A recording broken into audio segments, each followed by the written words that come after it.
Hello, Dev. Ryan, what's up? Here's to episode 3. Cheers with our water. Cheers with our water.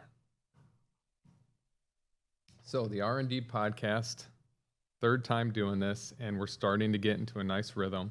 You and I were talking yesterday about the funding in the market. I'm going to unwrap the headlines like I usually do, take a look at some companies that have been recently funded, and then I'm excited for you to share what you've learned from the banking industry over the last couple quarters. Sure. So let's get started right away. I actually spoke to a gentleman named Doug Stokely out of Austin, Texas. He has a company called ClearCam. They're a surgical visualization company. So think of it as a windshield wiper for laparoscopes. So right now they put a coating on scopes that keeps condensation, maybe smoke away, but you still have 44% of the time surgeons can't see what they're doing. That's crazy. So this little windshield wiper, and I'm doing it a disservice calling it that, it clears it immediately. The before and after pictures, the videos on the website are amazing. So we talked to Doug. His co-founder is Dr. John Euchre, an MD. They just secured $4 million in seed funding. So exciting company, ClearCam. Also spoke to Reza Khorasani at Leadoptic. It's a mini imaging platform for minimally invasive surgery. They raised $5.4 million. And then finally, BiomeSense. It's a biotech company focused on gut health, which you know I'm all about gut health. My wife sees a functional medicine doctor. I need to start doing that. Secured $3 million in funding. Moving on, we've got Cadence Neuroscience. It's a neuromodulation therapy company, $26 million in Series B funding. Mayo Clinic's one of the investors. And then two more here. We've got UVA, a women's health company, secured $10.3 million in Series A funding. And finally, Mediviz secured $20 million in Series A, also Mayo Clinic's an investor. And I just connected with the founder, Osama Chowdhury, today on LinkedIn. So it's always fun to see the money coming into this space because as these companies get funded, they need to build out. Yeah. And then that's usually when our phones start ringing. Yeah, So. certainly. And you named a few, and that's keeping up with the trends that we're seeing as it pertains to funding entering healthcare in general. So obviously in 2021, it was a record year. There was $28 billion invested into the healthcare sector coming off of the pandemic to support vaccines, to support devices, to support biotech companies and pharma companies alike. That carried into 2022 until Q3, Q4. As we know, we entered a bit of a volatile market, so there was a little bit of a decline. But even 2022 was still the second highest funding into healthcare that we've seen of all time. So that was $22 billion. Wow. The interesting thing is that while it still feels tight from a investment perspective, and it's great that these companies are able to get initial funding, because that's usually the hardest to get, is that Q1 is outpacing what Q1 of 2021 did. So we're seeing more money coming in to healthcare than even we did post-pandemic in Q1 of 2021. Right. The main difference, though, is that there's less transactions from exits from these companies. So there's much more of a build and hold mentality. And we're seeing that on our side of the business with a lot of the private equity firms that we work with, GTCR, Carlyle Group, Van Street Capital. They are acquiring assets and looking to build underneath them as portfolio companies. So what are some revenue generating companies that are out there already that don't need a ton of support from an R&D perspective, a clin qual reg perspective that we can acquire or license and then bolt on to our portfolio brand? Right. Cordis, for example. Yeah. I mean, that's a great one. So started off independent, got acquired by J&J, got acquired by Cardinal Health. Right. Now they sold to Friedman Hellman, Duke Rollman, and they are once again looking for companies that they can bolt on to Cardinal because it's a revenue generating business. It's commercial. Or onto Cordis, yeah. Or onto Cordis, yeah. Excuse me. So those are things that we're seeing in the market as it pertains to funding and how that leads to job opportunities for people to get into a bit of a different world, companies that are backed by private equity and venture cap. It's interesting. You mentioned Cordis, and I look at a company like that they were the belle of the ball, right? When they first came out, they grabbed the market for the drug-eluting stents, and then the market got saturated like they typically do, and they've had their ups and downs. They do have a good thing going right now. They brought leadership over from CSI, a company I used to work at, a guy named Matt Mascari, Rob Beverly. They seem to be doing the right things and putting the right people in place to grow. So that's very exciting. And I'm glad you shared that, because sometimes we look at the news, right, and we get discouraged. We think, well, we're in a bear market, we're in a recession, this and that. Actually, funding shows that we've come out of that. And what we're seeing at the Mullings Group is we're busy. The inbound business that's coming in now is starting to mirror what it was then. Did we have a tough couple quarters? Sure. But it's going pretty well now. So on that note, I think we should pivot from, the funding and everything we're talking about to some of the things that have come up across our desk this week. I know you had somebody call you about breaking into med device. We also were talking to people and giving them advice on their resumes and on LinkedIn. So I think this show is really going to be tailored to people that say, how do I get noticed? Right? How do I either A, break into this field, or if I'm here, I've never had to really search before. A lot of the large companies are restructuring, and so there's a lot of talent out there, but they haven't had to interview in a while. So we are coaching people that maybe haven't looked for a job in 5-10 years. So I'll kick it back to you about the phone call you got, and then I'll come over the top of that with some advice I have to people for LinkedIn, how it needs to match your resume, et cetera. Yeah, it was a really interesting phone call. So a gentleman from a previous life of mine, as you know, I came up through the beer industry. He's currently there and, wants to get into medical device, doesn't know where to start. You know, what companies do I look at? Who do I connect with? How do I just get my foot into that door? Now, how did he find you?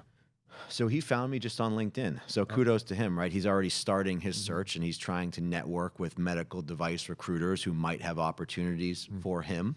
In our situation, we work with mostly small to mid-size med tech companies. So when they hire someone on the sales side, they need somebody who's been there, done that, executioner, which, I told him right off the bat. So the advice that I gave to him specifically, and that I've told other people through the years, is to look at the larger strategics, because if you're a proven commodity from a sales perspective, that will reflect in your resume, in your references, and they'll look at your background and say, okay, this guy or girl can obviously sell, and they have a proven track record.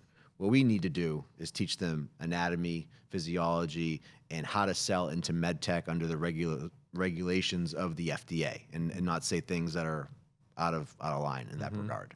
So companies like Medtronic, Boston Scientific, Stryker specifically, J&J, they have great training and development programs. Associate programs that you can come in and you can take your sales skills and then slowly but surely build up your medical device knowledge is one avenue. Another avenue that's interesting that I don't think a lot of people go down, and that it really resonated with him because of the industry that he's in right now within beer, is that it's a 3-tier system. So you have a wholesaler. So in his case, it was the beer company that he worked for. Then you have a distributor. So the company that's responsible for selling said product to the customer, and then you have obviously the customer. So it's somewhat similar in the medical device industry. It's not a necessity like it is in the alcohol business, but you have wholesalers, or OEMs as we call them in med tech, the Medtronics, the Boston Sci's, even the small startups. But then you have companies that do the actual distribution. If you're a smaller organization and you can't hire somebody in Des Moines, Iowa, you'll use a local distributor there to sell your book of business. But they'll also carry other products in their bag if they're specific on orthopedics, or if they're a specific cardiology type of distributor. So that's an interesting avenue for newcomers into med tech to get into, because it'll do a few things. You'll learn to sell multiple products at once, and they'll be from different companies. So as you're learning to sell, as you're getting relationships with docs, as you're learning the ins and outs of med tech, you might slowly start to realize that, okay, I sell into ortho docs, I sell into ENT docs, and I have a few neuro docs on my book of business too. And my passion that I've realized over the last few years is neuro. Okay, so now I can start to build relationships with the sales reps from the medical device companies that I work with that are in neuro, and I can kind of pivot my way into their organization that way, or start making contacts there. Yep. One of the big things I hear you talk a lot about is how to make yourself known on LinkedIn as a newcomer Yeah. trying to get into med tech. Yeah, I always talk about people can't choose an option they don't know exist. So how do you stand out in the crowd? Well, the first thing you have to do is set up a professional profile. So do yourself a favor, put on a dress shirt, maybe a sport coat, put your iPhone on portrait mode, stand against a bland background, and take a picture. You need a professional picture. A headshot goes a long way. Yep. Outside of that, you need an interesting bio to not sell yourself to the market, but educate the market on who is Devin Stanley. After that, you want to highlight, both on your resume and LinkedIn, they should match, what you've accomplished and how you've accomplished it at each of your stops along the way. And I could probably revamp my LinkedIn. I think we all could. But that's the advice we give people. And then secondary to that is, if you have a company you admire or a person you admire at said company, start following them, start liking their content, start engaging. Because what's going to happen is, if you're adding value to their post, they're eventually going to click on your name and see who you are, where you're from. And if they're hiring in that market, guess what? You just made yourself known to them. Yep. And when you message them, or you get resourceful and maybe call the 800 number of the company after you Google them and ask for that person by name and say, hey, we just connected and I just applied for a job at your company, then you're taking control of the process. You're not leaving it up to fate. Yep. And guess what? If there's 300 to 500 people applying for jobs, and that's the statistic for, at least for a lot of the commercial sales and marketing roles, you're probably not going to get that call back. So if you're waiting by the phone for it to ring, or waiting for an email, good luck. Yeah. Right? It's usually, and I'll take it a step further. Find out who your mutual connections are. Yep. And then say, hey, Devin, I noticed you were connected to John Smith or Betty Johnson. Okay, great. Are you friends with them, or just LinkedIn friends? Just first connections, yeah. Right. Yeah. Hey, would you be willing to do an intro for me? Yep. And it's that, but you will only get what you ask for. Yep. And a lot of people are afraid to ask. And you have to ask. You have to. I just did a post the other day about knowledge is great, but if you don't take action and share that knowledge, it just benefits you. Yeah. So to me, life's all about taking action. I've taken action and it hasn't worked out. I've taken action and it has worked out. But we used the analogy the other day. It's only the amount of lines that you're putting in the water that can get bites. Yep. So increase your chances. Yeah, and pull on strings, right? So you mentioned a few things that I think are really interesting. So, having your, and I give the same advice, having your LinkedIn be an exact replica of your resume, because everyone has access to your LinkedIn. Correct. So anyone can go to your LinkedIn profile, look at the companies you work at, and see what data or lack thereof that you have on your LinkedIn. Yep. So the unfortunate part is that a lot of people don't put the time into really building out a robust, data-driven LinkedIn profile that mirrors their resume. Because if you think about it, if I'm in the market for a new job, me sending my resume to somebody is an analog one-on-one fashion. Correct. If my resume is an exact replica of my LinkedIn and all of that data is there, and if I'm in a very active job search and I put, feel free to reach out to me on any opportunities within medical device that's located in Chicago, Illinois, here's my cell phone, here's my email, like that's going to dramatically increase the probability of people reaching out to you as you are also outbound on your own search activity. From a resume perspective, I'd love to hear your thoughts on this, but the way that I find, or the resumes that I find, are the easiest to read and tell the clearest story. It's a very simple process, and it makes life easier for anyone who's reading it who might not know anything about the company that you're working at. So let's just say, Medtronic, for example. You're a salesperson at Medtronic. Yep. So we know what Medtronic is, right? Let's just say there's somebody out there, you're trying to leave the medical device industry. They don't know what Medtronic is. So having a 1 to 2 line sentence as to what Medtronic is, what their core product line is, what the volume is, what the revenue is. So then someone looks at that and says, okay, Medtronic, I understand what the company is and what they do. Now underneath that, as a district sales manager, another 1 to 2, doesn't have to be crazy, 1 to 2 line sentence that says, I was brought in to do X, Y, and Z. Or how about even what division of that massive company Correct. you were in? What do right? you 'Cause sell? you just put Medtronic. Well, okay, they've got a GI division, they've got a neurovascular. I mean, they have a million divisions, right? Correct. So what did you do there? What did you do there? I was brought in to do X, Y, and Z. And then the data underneath it supports how you did X, Y, and Z and what the results were. Right. And if you're on the commercial side of the business, and you can attest to this, that data that you put there has to be driven by metrics, dollar signs, That's right. percent growth. Yeah, grew territory from 0 to 2.5 million Correct. in 1 year. The more words that are on that, Yeah. the less of a true impact salesperson you look like, because you're explaining instead of demonstrating what you did there. So anytime I see something that says managed a team that grew a business this, and I was responsible for leading this, I say, okay, but like I don't understand how you impacted that business from an actual data-driven perspective. Right. And interviews happen in a very psychological way, right? You've heard of probably STAR interviews, right? What's the situation? What were you tasked with? What actions did you take? What was the result, right? Situation, task, action, result. That's been interviews forever, right, wrong, or indifferent. So you can have a conversation, but you need to be thinking as the person interviewing, how can I demonstrate this and show that I executed on an initiative and that I can build something from scratch? Yep. Because that's what we're all doing, right? We're building something from scratch, building our own reputation when we start with a new company.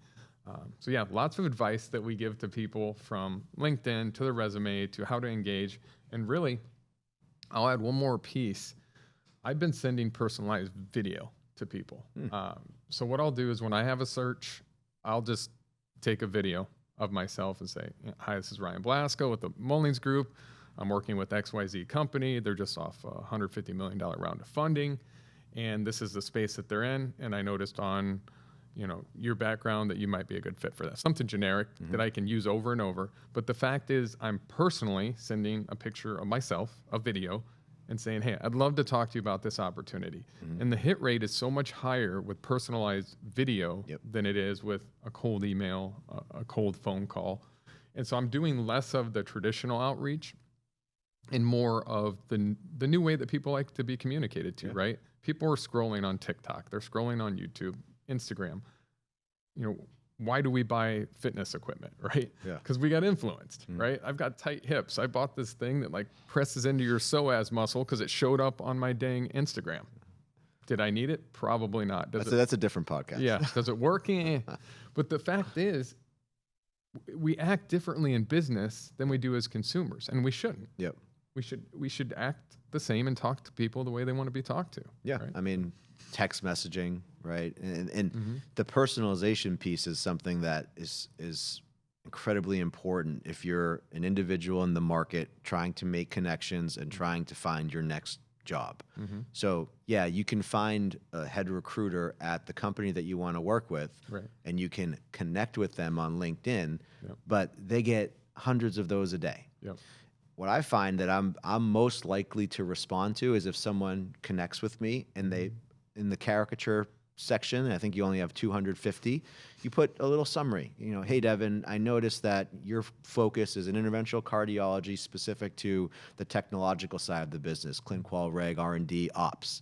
I want to network with you because my background is something like that. And then I say, okay, this person is reaching out to me for They did their homework. Yeah, they did their homework. They know a little bit about me, just like the individual we talked about in the beginning. Yep. And you feel, like you said, like people want to help people, and they just Right. give them the reason Yes. to do so. Don't paint yourself in a corner and be perceived as a time waster. Yeah. Right. We see all these posts all the time on LinkedIn about, I can't believe somebody reached out to me in this way. And don't be that person. Be unique. Do your homework. Say something compelling that makes me actually want to read what you're sending me. Yeah. Or send me a video. I had a guy out of Las Vegas the other day texted me a video on LinkedIn. I'm like, what the heck is this all about? So I click on the video. He introduced himself, said why he was reaching out, and asked if I had anything in 3 markets that he was considering moving to, and said he was going to follow up with his resume. And he did. That's awesome. It was awesome. And guess what? I got that guy in process right away. So those are the things that make you stand out, doing something different than everybody else. And there's so many posers on all the social media out there, giving advice.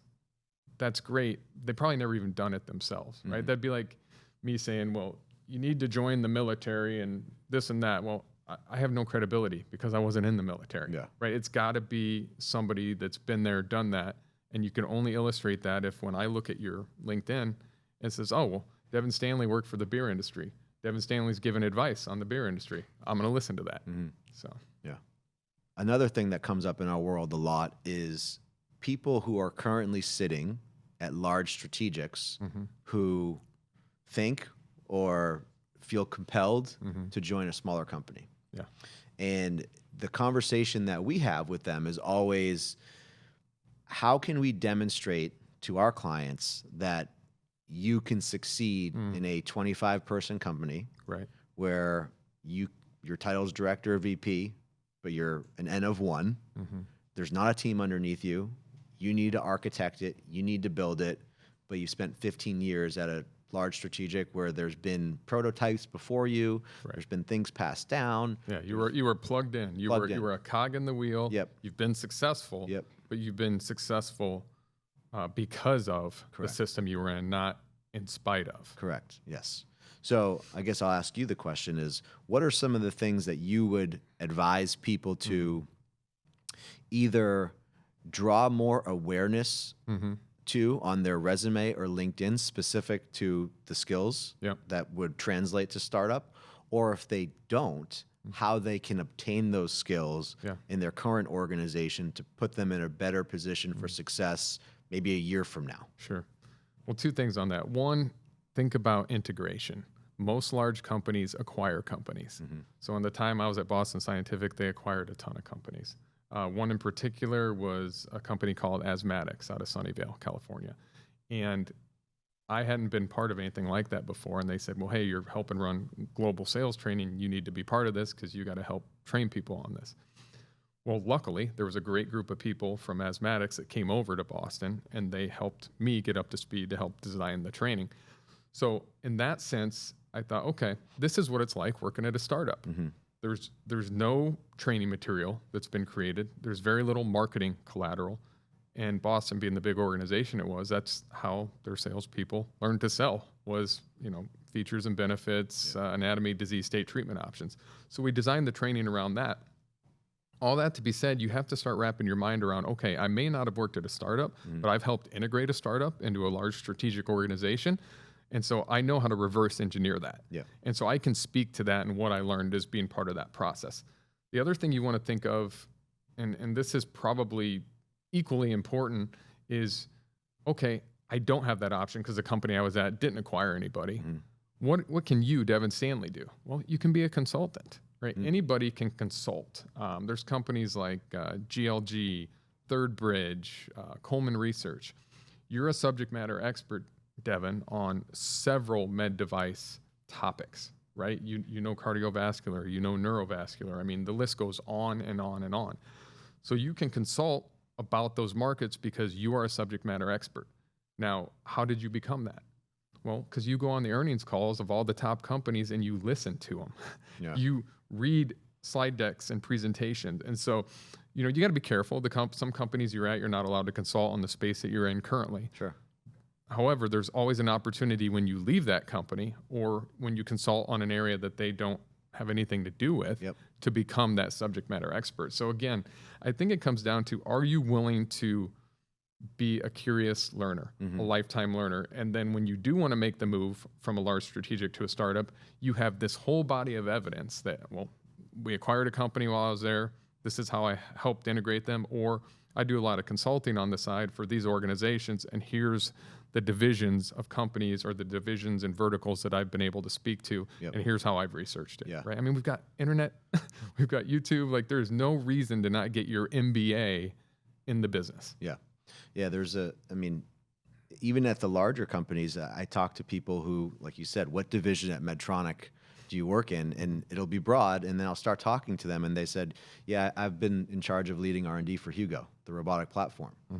Okay, that's a different story than if you were in their, structural heart business, or if you were in their, stent business that's since been recalled. Like you are part of a very small subset within Medtronic that can be translated to a startup environment. That's right. And the consultant thing that you mentioned, it's so interesting. It's reminding me of a scenario we had a few years ago where exact same thing. There was an individual who was sitting at a large company as a high-level salesperson, and he was consulting for a small company. And through the course of us working with him and just me getting to know him, he actually said the reason he's doing this is because he wants to put his foot in the water and see how the startup world feels. Because a lot of people say, I think I want to wear multiple hats and I want to do this and I want to do that. And they get there and some flourish and some say, this isn't for me. I'm better suited back here. So the consulting, as long as, you do it in the right way, is a great avenue to learn what a startup looks like from the inside, and then decide, okay, if it's not that startup, at least I know what the startup world kind of feels like, and it's for me, or it's not for me. Yeah, and the people I like to talk to are the ones that say, Ryan, I'm just not being challenged in my current role. I haven't really been challenged in this role in the last 2, 3, 5 years. Okay, well, what are you interested in? Yeah. If you could wave a magic wand, what would you want to do? Well, I love helping people learn new things about new topics. Okay, that's pretty broad. Yeah. But let's delve into that a little more. What health issues do you have in your family? That's always a good one, right? So like I have, brain health in my family. I've had Alzheimer's, right? Stroke, things like that. So I'm very passionate about the neurovascular field. Anything about the brain, I'm excited to learn about it. So I try to find those things out. And then we say, okay, now here's your opportunity. Here's the companies in the space doing revolutionary things. Yeah. And then they suddenly get it. They're like, okay, now I'm willing to consult. Now I'm willing to learn more because that's a topic I'm interested in, versus am I doing it just for more money, or am I doing it just to work at a different company? No, you're going through this exercise because it's something you're passionate about, because it has a deep personal impact. Yeah. So here's an interesting question, since you come from this world, as you evaluated leaving large strategic Boston Sci, joining a smaller company at that point, Ambu, like what were some of the things that went through your head in terms of, okay, these are the boxes that I need to make sure are checked, just for family security, for everything like that. Right. And then these are the things that like I'm really interested in learning more about as you went through that interview process, because we hear that all the time from people who are at large companies. They say, I think this is something I want to do, but like, how do I know? And unfortunately, the only answer is you do it or you don't. You learn by doing. You learn by doing. Right. So for you who actually did it, what advice would you give to somebody who's a high-level salesperson? Maybe they're not being challenged, like you mentioned, and they say, I think I want a smaller company. What do you think? Well, first you have to look at who's at that company that makes you want to go there. Most people don't leave companies, they leave the people that they're working with for whatever reason, right? Either they weren't supportive enough, or I wasn't learning anything new. So I really say start with the people. Yeah, the technology is great. That's what gets your foot in the door. But why do you stay? People usually stay for their frontline manager. People usually stay for their teammates, right? So for me, I'll give an example just here at the Mullings Group. If I was ever to consider leaving the Mullings Group, what would make it so hard is the family atmosphere here. The fact that, I got a coworker that I can talk to about life every day. I've got a leader in Joe Mullings that, inspires and motivates me. You don't get that at every organization you're at. So when I left Boston, I did consulting for a couple years. Then I went into private equity for a bit. And then I went to a mid-cap, which is smaller than Boston, in cardiovascular systems, who's just been acquired by Abbott.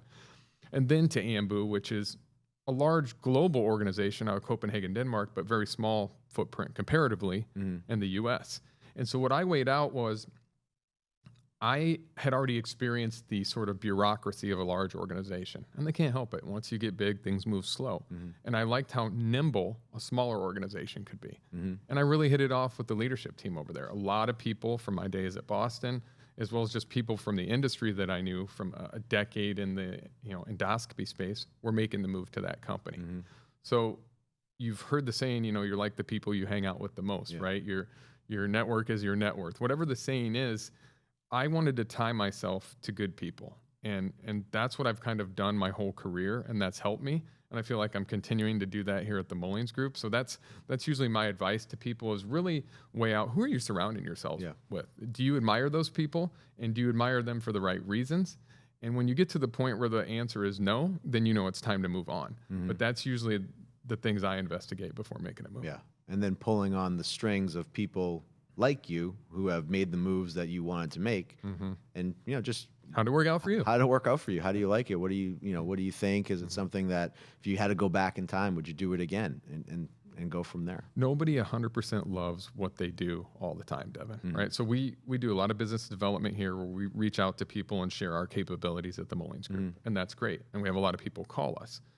But then our day-to-day job, it's a lot of activity, right? It's what we call fulfillment. So we get a role or several roles with the company, and then we have to use our search operations team. It's a very collaborative environment, and all of our account executives to go out and fill those roles.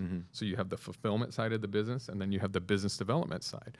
Well, somebody coming from medical device into the Mullings Group, they probably think, oh, well, I just get to go there and be a recruiter and be on the air with Joe, and that's my job. Yeah. No, that's not the job. The job is hard, and it's a lot of work. And so you need to really talk to people, to your point, about what does this day-to-day look like, and find out what's most important to that person. Because if your most important thing is, hey, I want to work remote, and I want to, not put any time in on the weekends, this probably isn't for you. Because we are switched on all the time. Because you can't have a pulse of the market if you're dozing on the market. So anyway, cool, good session, good questions. Yeah, another cheers to episode 3.